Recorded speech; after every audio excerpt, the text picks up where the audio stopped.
আমরা নর্মালি আগে দেখেছি যে রেকর্ড দেখে দেখেছি যে এই যে স্টেক হোল্ডার ডিসকাশনে পলিটিক্যাল পার্টির সাথে আলোচনাটা অনেক আগে থেকে শুরু হয়। আমরা এত দেরিতে শুরু করলাম কেন? আসলে রাজনৈতিক দলের সাথে অনেকগুলো সংস্কার কমিশন হয়েছিল, তো election commission, electoral reforms commission একটা হয়েছিল, তারা কিছু সুপারিশ দিয়েছে, অনেকগুলো সুপারিশ দিয়েছে। এগুলো নিয়ে আলাপ আলোচনার সম্পূর্ণ দায় দায়িত্ব ঐক্যমুক্ত কমিশন নিয়ে নিয়েছে। ওরা রাজনৈতিক দলের সাথে মাসের পর মাস আলাপ করেছে, এমন 10-11 মাস ধরে আলাপ করেছে ওনারা। তো এখন আমরা তো প্যারালাল আরেকটা আলোচনা চালাতে পারি না, এটা তো শুভনীয় নয়, ডিজায়ারেবল না। কারণ বিভিন্ন বিষয়ে বিভিন্ন মতামত থাকবে, এইখানে এক ধরনের আলোচনা, ওখানে একটা আলোচনা, এটা তো ঠিক না। সো আমরা মনে করতেছিলাম যে ওখানে ঐক্যমত্য কমিশন থেকে সবকিছু আলোচনা হয়ে আসে, আমরা একটা ফাইনাল পর্যায়ে এসে আমরা আপনাদের সাথে আলোচনায় বলবো। তাছাড়া রিফর্মস কমিশন কিন্তু তাদের রিপোর্ট সাবমিশনের আগে বিভিন্ন স্টেক হোল্ডারের সাথে আলোচনা করেছে। আমাদেরকে তারা বলেছে যে তারা রিপোর্টে উল্লেখ করেছে তারা বিভিন্ন রাজনৈতিক দলের সাথেও কথা বলেছে। আমাদের পক্ষে অনেক কাজ ওনারা সেরে ফেলেছেন, ঐক্যমত্য কমিশনে সেরেছেন এবং কমিশনার সেরেছেন। ওনাদের রিপোর্টের যখন আমাদের কাছে পাঠানো হয়, আমরা অনেকগুলো সংস্কারের বিষয়ে একমত হয়েছি, অনেকগুলো বলেছি যেগুলো রাজনৈতিক ঐক্যমত্যের প্রয়োজন আছে।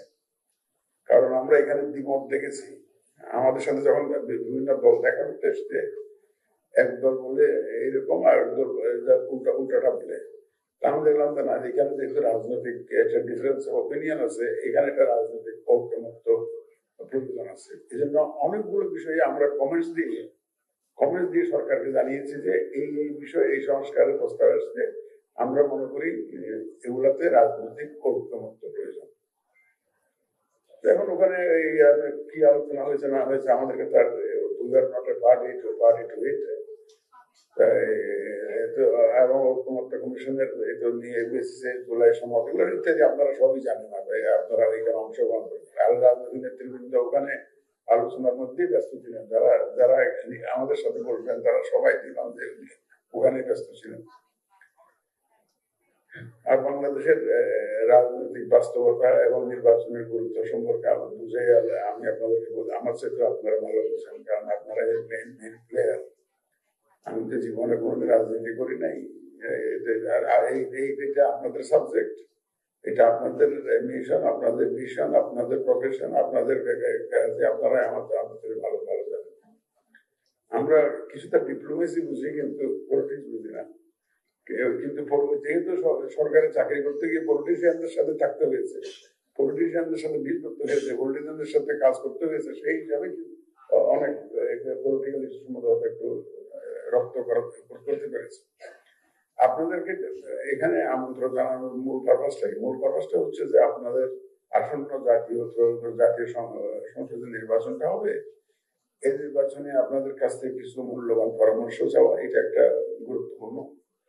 আর একটা হচ্ছে যে আপনাদের সহযোগিতা, এটা আপনাদের, কারণ আপনারা মূল প্লেয়ার, আপনাদের সহযোগিতা ছাড়া একটা সুন্দর নির্বাচন উপহার দেওয়া আমাদের পক্ষে সম্ভব না। কিন্তু দয়া করে আপনারা আমাদেরকে একটা অ্যাপ্রিশিয়েট করবেন, বাংলাদেশের বর্তমান রাজনৈতিক বাস্তবতা আপনারা একটু মনে রাখবেন, প্লাস কোন প্রেক্ষাপটে আমরা নির্বাচনে যাচ্ছি সেটাও আপনারা একটু মনে রাখবেন। আর আমাদের এই নির্বাচন কমিশনের উপরে কিছু অতিরিক্ত দায়িত্ব এসে পড়েছে, অতিরিক্ত কিছু চ্যালেঞ্জ এসে পড়েছে, অতিরিক্ত কিছু দায়িত্ব এসে পড়েছে। যেমন আমরা প্রবাসী ভোটের যে বিষয়টি আপনারা জানেন, এটা একটা আমাদের জন্য এক্সট্রা ইনিশিয়েটিভ আমরা নিয়েছি। তারপরে এখানে আমাদের যে ইলেকশনে যারা কাজ করবেন, প্রায় 1 মিলিয়ন স্টাফ যারা কাজ করবেন ইলেকশনে, তাদের ভোটের ব্যবস্থা করা, পিপল বিহাইন্ড দ্য বার, বা যারা জেলে আছে তাদের ভোটের ব্যবস্থা করা, রাজনৈতিক কর্মচারী, সরকারি কর্মচারী যারা কনস্টিটিউয়েন্সি বাইরে পোস্টেড আছেন তাদের ভোটের ব্যবস্থা করা, এগুলা ইত্যাদি দায়িত্ব আমাদের ঘাড়ে এসে পড়ছে। ইদানিং পত্র পত্রিকায় দেখছি, কোন অফিসিয়ালি জানি না, আসে নাই কিছুই, পত্র পত্রিকায় দেখছি, আলাপ আলোচনায় দেখছি আরো একটা দায়িত্ব এসে উঠতে পারে। এটা আপনারা জানেন কি দায়িত্ব আসতে আসতে পারে, আরো একটা দায়িত্ব এসে করতে পারে। এটা মিডিয়ার বদলতে আমরা জানছি, কোন ফর্মাল কমিউনিকেশন হয়নি। তার মানে একটা বিশেষ পরিস্থিতিতে আমরা নির্বাচনে যাচ্ছি, আপনারা জানেন কি সেই বিশেষ পরিস্থিতি। এর মধ্যে বিশেষ অনেকগুলো দায়িত্ব আমাদের গাড়ি করছে, ইনক্লুডিং কতগুলো চ্যালেঞ্জ আসছে যে এই চ্যালেঞ্জ গুলো আগে কোনোদিন ছিল না। যেমন যে সামাজিক সোশ্যাল মিডিয়ার যে উৎপাদ, অ্যাবিউজ, এটা তো আগে ছিল না। আগে কোনো কমিশনকে এটা হ্যান্ডেল করতে হয়নি। এই যে এআই এর যে অপব্যবহার, এটা কোনো কমিশনকে হ্যান্ডেল করতে হয়নি। এখন এই একটা অতিরিক্ত চ্যালেঞ্জ আমাদের কাছে এসে পড়েছে। তো এই সবকিছু মিলিয়ে এই বাস্তবতা মিলিয়ে আমাদেরকে এগিয়ে যেতে হচ্ছে, এবং এবং আমরা যাচ্ছি। আমরা ওই যে একটা স্টর্মের মধ্যে একটা নাবিক যেমন একটা জাহাজকে কোন রকম এগিয়ে চলে, স্টেয়ার করে দেয়, আমরা ঠিক ইলেকশন কমিশন সেভাবেই স্টেয়ার করে যাচ্ছি। সেই বাস্তব একদম বাস্তব পরিস্থিতিটা এমন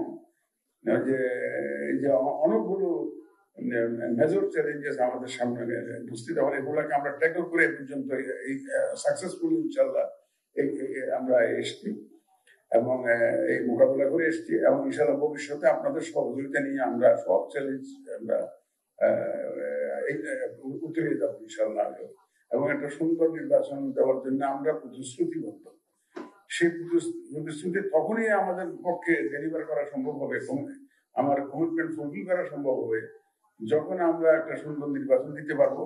এবং আমরা 5 জন কমিশনার মিলে বা নির্বাচন কমিশন মিলে এটা সম্ভব না। এটা আমরা জানি, you know that it is the biggest coordination of all coordinations that the country has to undertake. এর চেয়ে বড় কোঅর্ডিনেশন আর নেই। প্লাস আপনার ভোটাররা এবং রাজনৈতিক দল হলেন আমাদের মেজর স্টেক হোল্ডার, এবং ভোটারদের উপরে নিয়ন্ত্রণ বা কন্ট্রোল, তাদের উপরে প্রভাব বিস্তার করা, এগুলো সব আপনাদের দ্বারাই সম্ভব। আমরা ওই সেমিনার করতে পারবো, ওয়ার্কশপ করতে পারবো, ক্যাম্পেইন করতে পারবো, ওটা আমরা করে জনগণ করতে পারবো। বাট সরাসরি জনসম্পৃক্ততা, সরাসরি যাদের কথা জনগণ শুনে, সেগুলো আপনারা যদি আমাদের পাশে থাকেন, ইনশাল্লাহ আমরা একটা সুস্থ ধারণ নির্বাচন চাই। অতীতের গ্লানি মুছে ফেলে এই বদনামটা মুছে ফেলতে চাই যে এতদিনে 53 বছর হলো স্বাধীন হলাম, আমরা একটা নির্বাচনই করতে পারি না। এইটাই সুন্দর, এইটাই একটা মামার কাছে লজ্জার মনে মনে হয় যে, তাহলে আমরা জাতি হিসাবে এগুলো কি আর জাতি হিসাবে আমরা যদি আগাইতে চাই, একটা গণতন্ত্রের পথে যেতে চাই, যদি একটা গঠিত যদি করতে না পারি, তাহলে আমরা শুধু এই জিডিপি বাড়ছে, employment বাড়ছে, export বাড়ছে, are these only the criteria of development of a country? I think it's not. একটা গণতন্ত্র তো সেদিন কোথায় জানি বলছিলাম, it is just like a head which has taken different shape because it has been used by different people in different ways. ওই হেডের মতো যেটা ডিফারেন্ট শেপ হয়ে গেছে। আমি কোনোদিন কোথাও শুনি নাই, বইয়েও বলি নাই যে কোনো সরকার প্রধান বা রাষ্ট্রপ্রধান স্বীকার করেছে যে আমি একটা ডিক্টেটর, আমি একটা ফেসিস্ট। কেউ কোনোদিন বলে আমার সরকার গণতান্ত্রিক সরকার। যে যত বড় ডিক্টেটরই হোক না কেন, উনি দাবি করবেন যে আমার সরকার গণতান্ত্রিক সরকার, because he or she defines democracy in his or her own ways. ডেফিনেশনটা ভিন্ন, কিন্তু একটা আইডিয়াল ডেফিনেশন তো আছে গণতন্ত্রের, এটা আপনারা আমার সাথে ভালো বুঝেন। একটা আইডিয়াল ডেফিনেশন তো আছে, আমরা সেই আইডিয়াল গণতন্ত্রটা দিতে চাই, সেই আইডিয়াল ইলেকশনটা দিতে চাই, যে আইডিয়াল যে সিচুয়েশন, যে আইডিয়াল ডেমোক্রেসি, যে আইডিয়াল ইলেকশন, সেটা আমরা দিতে চাই এবং আপনাদের সহযোগিতা চাই। এবং আমি সকালেও বলেছি যে আমাদের কাছে বড় বড় ছোট দল বলে কিছু নাই। আমরা যখন the moment you are registered as a political party with election commission, all are equal.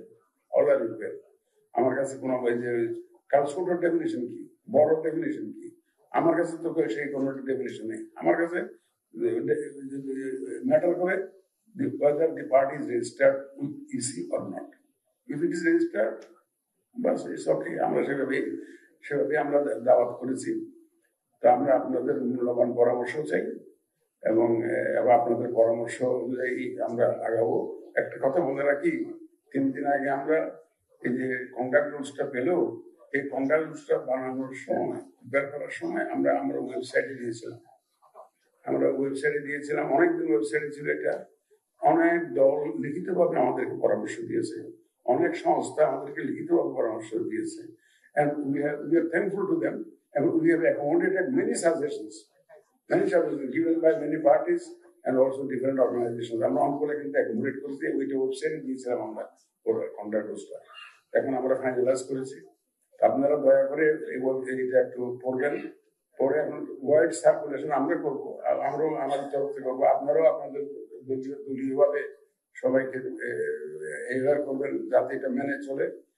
কারণ আমরা এখন এটার জন্য যাতে আমাদের জোরাজোরি ফোর্স অ্যাপ্লাই করতে না হয়, স্বয়ংক্রিয়ভাবে যদি এটা মেনে চলে সবাই তো শিক্ষিত লোক, আপনারা তো সমাজের এলিট, যদি সব লিডার্স অফ দ্য কান্ট্রি, সুতরাং সবাই যদি মান্য করে, দল যদি মান্য করে, তাহলে আমাদের তো আর আইনের আশ্রয় নেওয়ার দরকার হবে না। আপনাদের কাছে কপি দেওয়া আছে, আপনারা সবাইকে নিয়ে এটা একটা দলীয়ভাবে ওটা আলোচনা করবেন এটা।